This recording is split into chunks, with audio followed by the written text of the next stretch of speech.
다음 세대들은 이것 때문에 명백하게 일자리를 잃을 겁니다. 이젠 더 이상 인간이 뭔가 겨루려고 하면 안 되고 더 막강한 것 같아요. 근데 10대들을 생각하면 끔찍한 일입니다.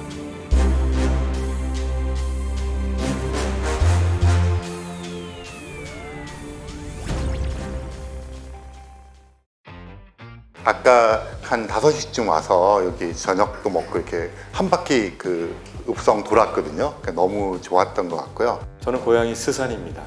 그래서 저는 뭐 서산이나 서산 시립도서관이나 해민도서관이 부르면 그냥 마땅히 와야 할 거라 생각하고 오고 있습니다.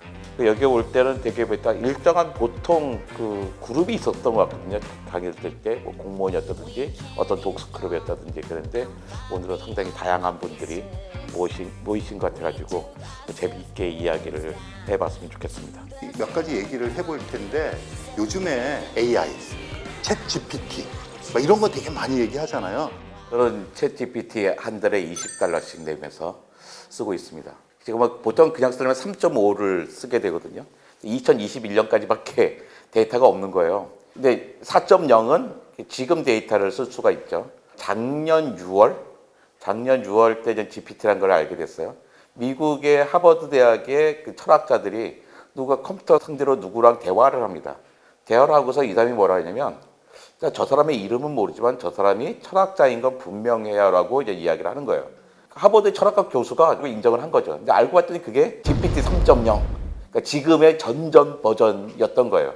근데 그때 사실 충격을 받았어요. 이게 인공지능이 사람을 완벽하게 속일 수가 있을까?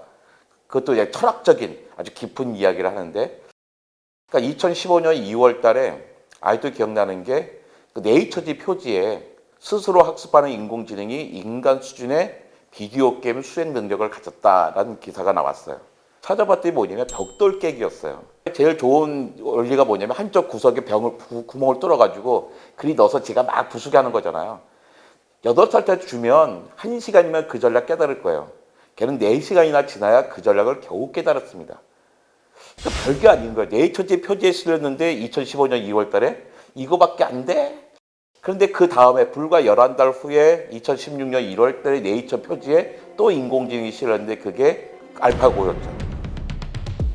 이젠 더 이상 인간이 인공지능과 겨루려고 하면 안 되고 인공지능과 어떻게 하면 친하게 지낼까를 고민하게 됐던 거죠. 캄브라기에 생명의 대폭발이 있었다고 하는데 올해가 2023년이 인공지능의 그 캄브라기 같습니다. 그래서 제가 하는 말이 올해 환갑을 맞은 게 축복이다. 근데 10대들을 생각하면 끔찍한 일입니다. 이제 저희 다 페이스북 하는데 페이스북에 보면 제 같은 사람들이 챗GPT 갖고 장난친 거 많이 올라오거든요. 틀린 거 가지고 자꾸 장난치는데 그거는 인간이 자기 위안에 불과한 거지. 만약에 1년 후를 생각하고 10년 후를 생각하면 특히 이제 한국어로 했을 때 이 정도 수준인 건데 이정무 관장이 말한 것처럼 영어로 했을 때는 다르거든요. 특이점이 왔느냐 안 왔느냐는 제가 함부로 말할 수는 없지만 다음 세대들은 이것 때문에 명백하게 일자리를 잃을 겁니다.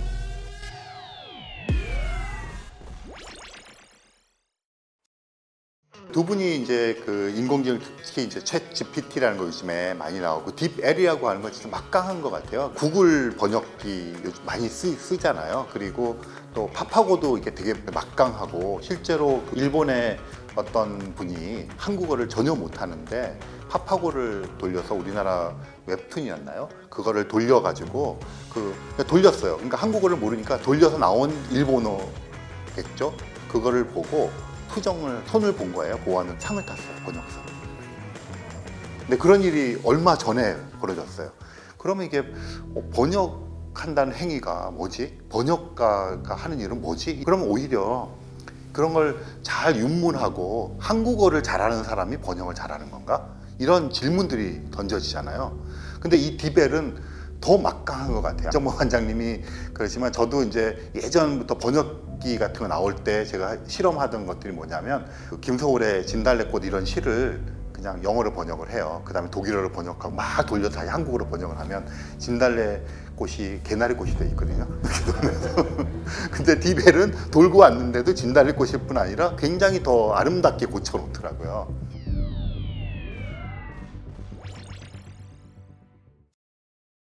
자본주의는 끊임없이 소비를 해야 되는 사회이기 때문에 아무리 생산성이 좋아진다고 해서 사람들이 다 일자리가 없어지지는 않을 거예요. 굶지 않습니다. 왜냐하면 아무리 인공지능과 로봇을 사용해서 생산비를 줄였다고 해봐요. 근데 사람들이 돈이 없으면 그 물건을 살 수가 없잖아요. 그 자본주의는 무너질 수밖에 없습니다.